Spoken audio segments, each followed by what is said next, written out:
guys, it's me, Lane. Ay, grabe man kataas sa energy. So, dyan na sa kukuman magsamok-samok sa inyong newsfeed. So, for today's mini vlog guys, ubani ko ninyo sa ganap na ko, kumana adlaw. And syempre, pag Domingo mo ni ang adlaw sa atong Ginoo. Kay matod pa sa iyang pulong sa ikapito nga adlaw mo, adlaw nga tigpapahulay ug ang pagdahig ug pagpasalamat diha kaniyat. Awa guys, pamatiin ninyo ni.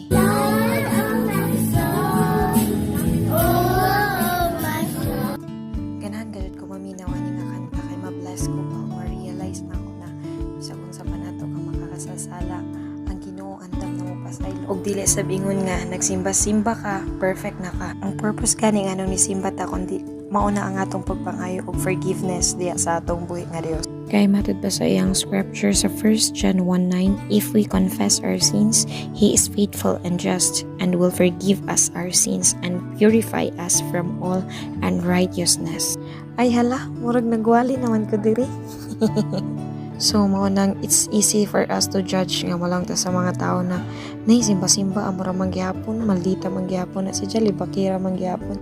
Pero dili na to ma-judge ang mga tao na ingana no tungod kay waya manggod ta kita sa kung unsa iluon sa ilang kasing-kasing. Naladyo naman hinuon nga to topic diri sa video. So kani guys naghalad og awit. Ang paghalad og awit mga mads mao ni ang pagpasalamat sa Ginoo sa talento na iyang gihatag kanimo, sa mga skills na naakaana tungod kay bihira ra ang tao na kabayo mo kanta, kabayo mo gitar, kabayo mo gamit og any instruments no.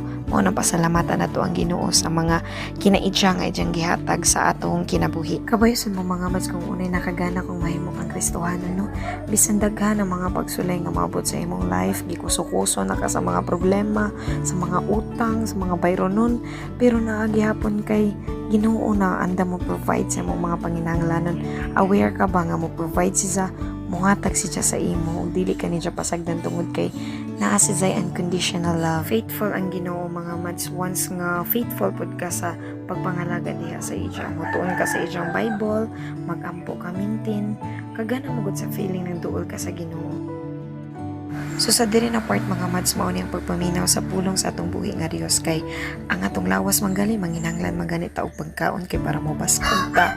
Ay na ang manok. Pero importante pud ang atong espirituhanon nga bahin ato sa pakanon pinaagi sa pulong, pinaagi sa pagpaminaw sa pulong, pagbasa og Bible kay kung healthy ang atong lawas, dapat healthy pud ang atong spiritual nga aspect.